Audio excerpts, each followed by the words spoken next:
हिंदुस्तान के मुस्लिम पॉलिटिक्स में भी इस वक्त एक तूफान खड़ा हुआ है। पहली बार अज़दुद्दीन ओवैसी को लेकर देश के तमाम मुफ्ती मौलाना दो गुट में बंट गए हैं। जमीयत उलेमाए हिंद के चीफ मौलाना महमूद मदनी ने ओवैसी की मुखालफत की, लेकिन इसके उलट तमाम मुफ्ती मौलाना ओवैसी के साथ खड़े हो गए हैं। अजमेर शरीफ की अंजुमन कमेटी ने ओवैसी को मुसलमानों का नेता घोषित कर दिया। All India Muslim personal law board और दारुल उलूम देवबंद के तमाम लोग भी ओवैसी के फेवर में बोल रहे हैं। पंजाब के शाही इमाम ने मौलाना महमूद मदनी को खरी खोटी सुनाई है। सवाल यह है कि क्या हिंदुस्तान के मुसलमान अब अपना एक नेता चुनना चाहते हैं? क्या राजनीति से दूर रहने का दावा करने वाले मुस्लिम धर्मगुरुओं को भी अब एक लीडरशिप की जरूरत महसूस होने लगी है? पूरा सिनेरियो क्या है, इस रिपोर्ट से समझिए।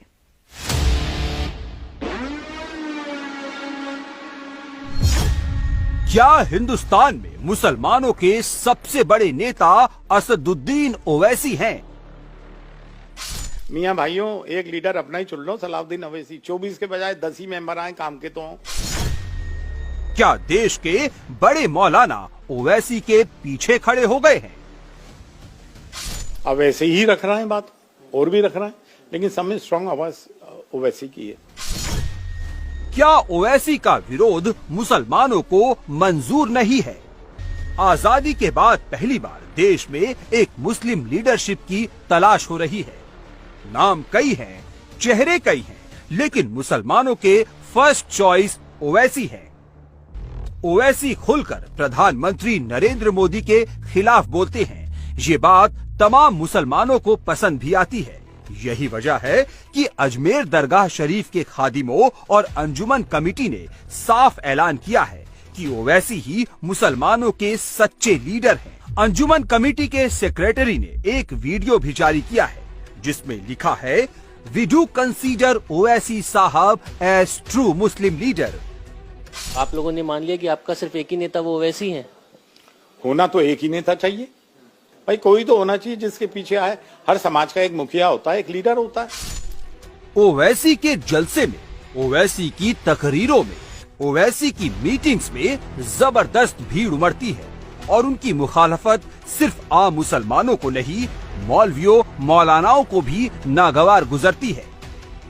पिछले कुछ सालों में असदुद्दीन ओवैसी एक ऐसे नेता के तौर पर स्थापित हुए हैं जो मुसलमानों के मामलों में खुलकर बोलते हैं।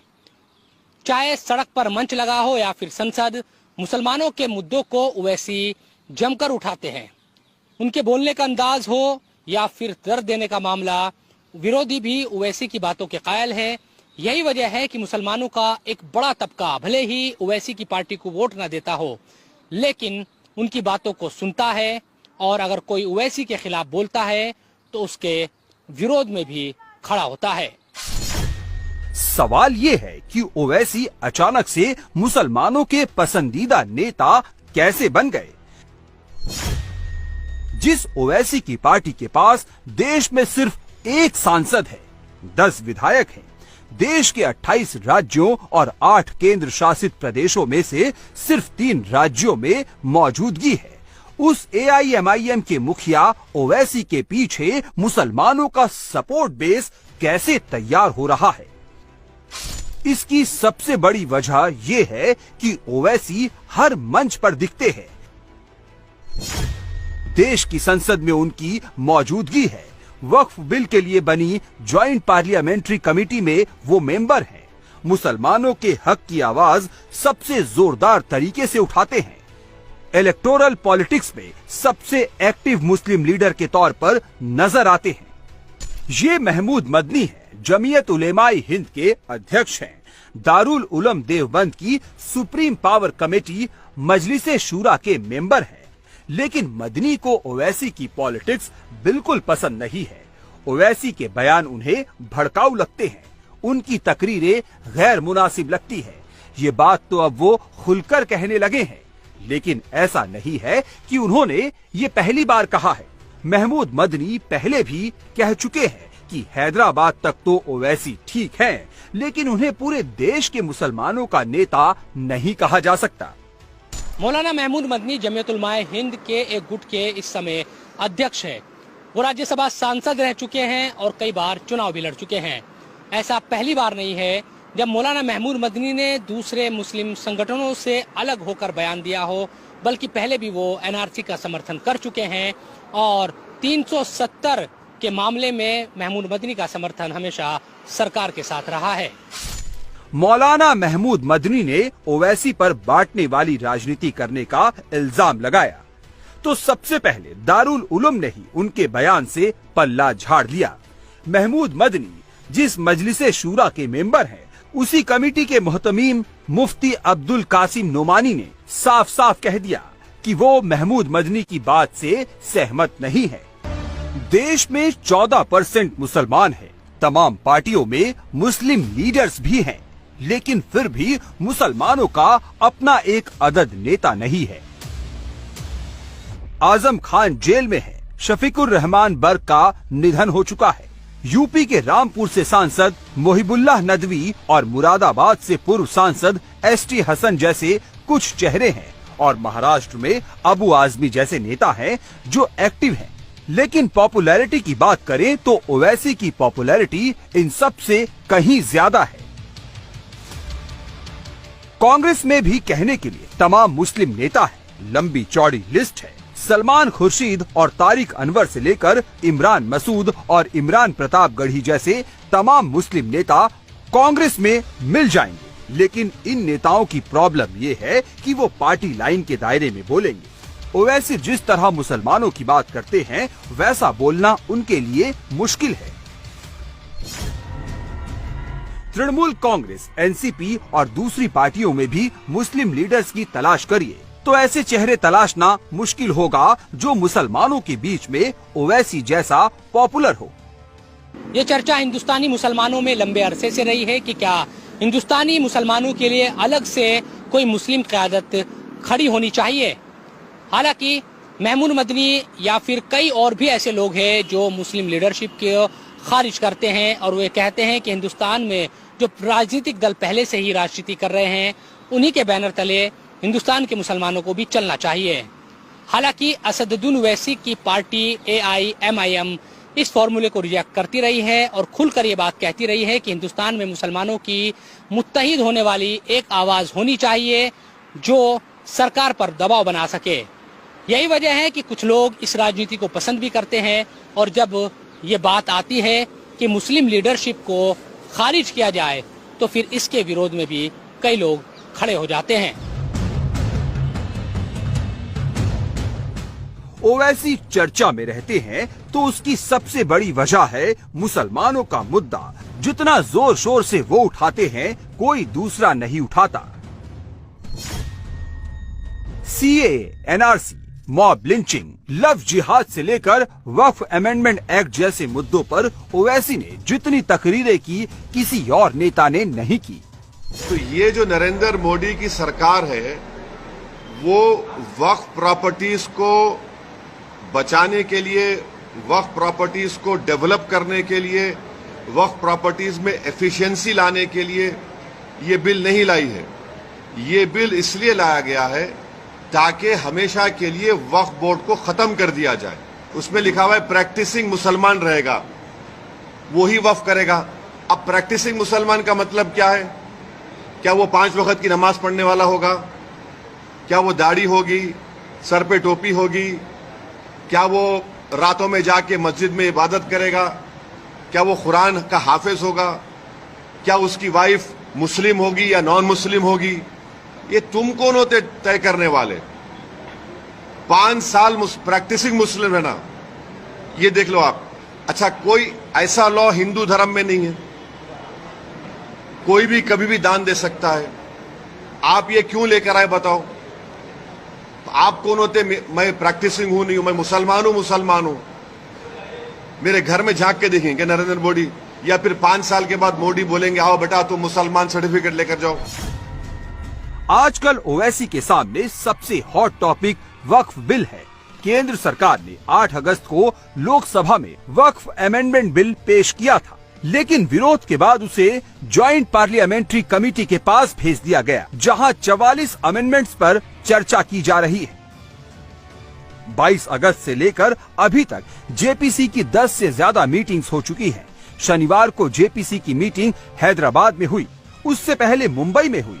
ओवैसी सब जगह नजर आते हैं। वक्फ बिल के खिलाफ अपनी बात रखते हैं और मंच पर आते हैं तो सीधे मोदी पर हमला बोलते हैं।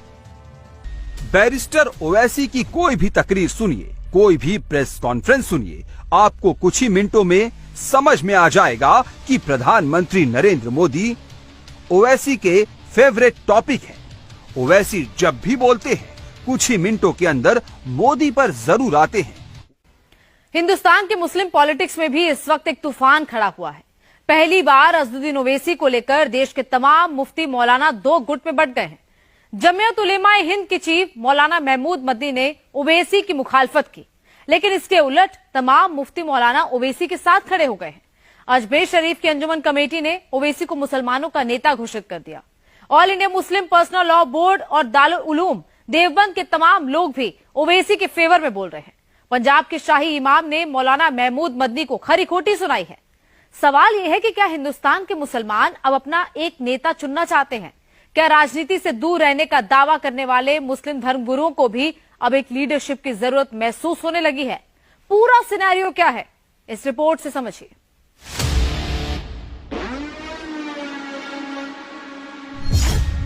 क्या हिंदुस्तान में मुसलमानों के सबसे बड़े नेता असदुद्दीन ओवैसी हैं? मियां भाइयों, एक लीडर अपना ही चुन लो, सलाउद्दीन ओवैसी। 24 के बजाय 10 ही मेंबर आए, काम के तो हों। क्या देश के बड़े मौलाना ओवैसी के पीछे खड़े हो गए हैं? अब ऐसे ही रख रहे हैं बात, और भी रख रहे हैं, लेकिन सब में स्ट्रांग आवाज ओवैसी की है। क्या ओवैसी का विरोध मुसलमानों को मंजूर नहीं है? आजादी के बाद पहली बार देश में एक मुस्लिम लीडरशिप की तलाश हो रही है। नाम कई हैं, चेहरे कई हैं, लेकिन मुसलमानों के फर्स्ट चॉइस ओवैसी है। ओवैसी खुलकर प्रधानमंत्री नरेंद्र मोदी के खिलाफ बोलते हैं। ये बात तमाम मुसलमानों को पसंद भी आती है। यही वजह है कि अजमेर दरगाह शरीफ के खादिमों और अंजुमन कमेटी ने साफ ऐलान किया है कि ओवैसी ही मुसलमानों के सच्चे लीडर हैं। अंजुमन कमेटी के सेक्रेटरी ने एक वीडियो भी जारी किया है जिसमें लिखा है, वी डू कंसीडर ओवैसी साहब एज ट्रू मुस्लिम लीडर। आप लोगों ने मान लिया कि आपका सिर्फ एक ही नेता वो ओवैसी हैं। होना तो एक ही नेता चाहिए भाई, कोई तो होना चाहिए जिसके पीछे आए। हर समाज का एक मुखिया होता है, एक लीडर होता है।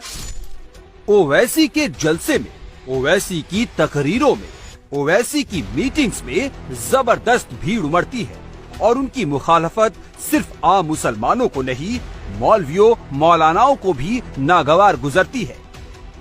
पिछले कुछ सालों में असदुद्दीन ओवैसी एक ऐसे नेता के तौर पर स्थापित हुए हैं जो मुसलमानों के मामलों में खुलकर बोलते हैं। चाहे सड़क पर मंच लगा हो या फिर संसद, मुसलमानों के मुद्दों को ओवैसी जमकर उठाते हैं। उनके बोलने का अंदाज हो या फिर दर्द देने का मामला, विरोधी भी ओवैसी की बातों के कायल हैं। यही वजह है कि मुसलमानों का एक बड़ा तबका भले ही ओवैसी की पार्टी को वोट न देता हो, लेकिन उनकी बातों को सुनता है और अगर कोई ओवैसी के खिलाफ बोलता है तो उसके विरोध में भी खड़ा होता है। सवाल ये है कि ओवैसी अचानक से मुसलमानों के पसंदीदा नेता कैसे बन गए?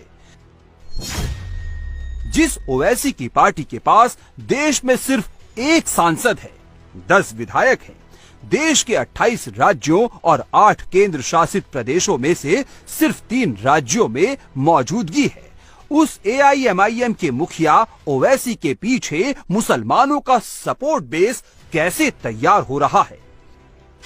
इसकी सबसे बड़ी वजह यह है कि ओवैसी हर मंच पर दिखते हैं। देश की संसद में उनकी मौजूदगी है। वक्फ बिल के लिए बनी ज्वाइंट पार्लियामेंट्री कमेटी में वो मेंबर हैं। मुसलमानों के हक की आवाज सबसे जोरदार तरीके से उठाते हैं। इलेक्टोरल पॉलिटिक्स में सबसे एक्टिव मुस्लिम लीडर के तौर पर नजर आते हैं।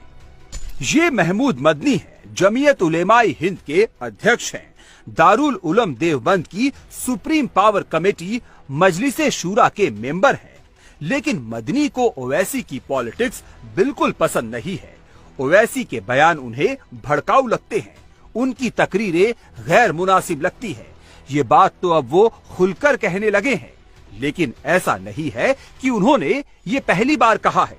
महमूद मदनी पहले भी कह चुके हैं कि हैदराबाद तक तो ओवैसी ठीक है, लेकिन उन्हें पूरे देश के मुसलमानों का नेता नहीं कहा जा सकता। मौलाना महमूद मदनी जमीयत उलमाए हिंद के एक गुट के इस समय अध्यक्ष है। वो राज्यसभा सांसद रह चुके हैं और कई बार चुनाव भी लड़ चुके हैं। ऐसा पहली बार नहीं है जब मौलाना महमूद मदनी ने दूसरे मुस्लिम संगठनों से अलग होकर बयान दिया हो, बल्कि पहले भी वो एनआरसी का समर्थन कर चुके हैं और 370 के मामले में महमूद मदनी का समर्थन हमेशा सरकार के साथ रहा है। मौलाना महमूद मदनी ने ओवैसी पर बांटने वाली राजनीति करने का इल्जाम लगाया तो सबसे पहले दारुल उलूम ने ही उनके बयान से पल्ला झाड़ लिया। महमूद मदनी जिस मजलिसे शूरा के मेंबर हैं, उसी कमेटी के मुहतमीम मुफ्ती अब्दुल कासिम नोमानी ने साफ साफ कह दिया कि वो महमूद मदनी की बात से सहमत नहीं है। देश में 14% मुसलमान हैं, तमाम पार्टियों में मुस्लिम लीडर्स भी हैं, लेकिन फिर भी मुसलमानों का अपना एक अदद नेता नहीं है। आजम खान जेल में है, शफीकुर रहमान बर्क का निधन हो चुका है। यूपी के रामपुर से सांसद मोहिबुल्लाह नदवी और मुरादाबाद से पूर्व सांसद एसटी हसन जैसे कुछ चेहरे हैं और महाराष्ट्र में अबू आजमी जैसे नेता हैं जो एक्टिव हैं। लेकिन पॉपुलैरिटी की बात करें तो ओवैसी की पॉपुलैरिटी इन सब से कहीं ज्यादा है।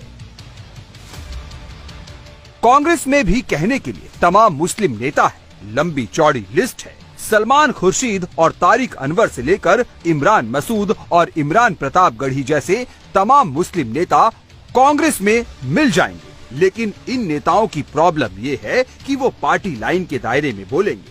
ओवैसी जिस तरह मुसलमानों की बात करते हैं, वैसा बोलना उनके लिए मुश्किल है। तृणमूल कांग्रेस, एनसीपी और दूसरी पार्टियों में भी मुस्लिम लीडर्स की तलाश करिए तो ऐसे चेहरे तलाशना मुश्किल होगा जो मुसलमानों के बीच में ओवैसी जैसा पॉपुलर हो। ये चर्चा हिंदुस्तानी मुसलमानों में लंबे अरसे से रही है कि क्या हिंदुस्तानी मुसलमानों के लिए अलग से कोई मुस्लिम क़यादत खड़ी होनी चाहिए। हालांकि महमूद मदनी या फिर कई और भी ऐसे लोग हैं जो मुस्लिम लीडरशिप के खारिज करते हैं और वे कहते हैं कि हिंदुस्तान में जो राजनीतिक दल पहले से ही राजनीति कर रहे हैं, उन्हीं के बैनर तले हिंदुस्तान के मुसलमानों को भी चलना चाहिए। हालांकि असदुद्दीन ओवैसी की पार्टी AIMIM इस फॉर्मूले को रिजेक्ट करती रही है और खुलकर ये बात कहती रही है कि हिंदुस्तान में मुसलमानों की मुत्तहिद होने वाली एक आवाज होनी चाहिए जो सरकार पर दबाव बना सके। यही वजह है कि कुछ लोग इस राजनीति को पसंद भी करते हैं और जब ये बात आती है कि मुस्लिम लीडरशिप को खारिज किया जाए तो फिर इसके विरोध में भी कई लोग खड़े हो जाते हैं। ओवैसी चर्चा में रहते हैं तो उसकी सबसे बड़ी वजह है मुसलमानों का मुद्दा जितना जोर शोर से वो उठाते हैं, कोई दूसरा नहीं उठाता। CAA, NRC, mob lynching, love जिहाद से लेकर वक्फ अमेंडमेंट एक्ट जैसे मुद्दों पर ओवैसी ने जितनी तकरीरें की किसी और नेता ने नहीं की। तो ये जो नरेंद्र मोदी की सरकार है वो वक्फ प्रॉपर्टीज को बचाने के लिए, वक्फ प्रॉपर्टीज को डेवलप करने के लिए, वक्फ प्रॉपर्टीज में एफिशिएंसी लाने के लिए ये बिल नहीं लाई है। ये बिल इसलिए लाया गया है ताकि हमेशा के लिए वक्फ बोर्ड को खत्म कर दिया जाए। उसमें लिखा हुआ है प्रैक्टिसिंग मुसलमान रहेगा, वो ही वक्फ करेगा। अब प्रैक्टिसिंग मुसलमान का मतलब क्या है? क्या वो 5 वक्त की नमाज पढ़ने वाला होगा? क्या वो दाढ़ी होगी, सर पे टोपी होगी? क्या वो रातों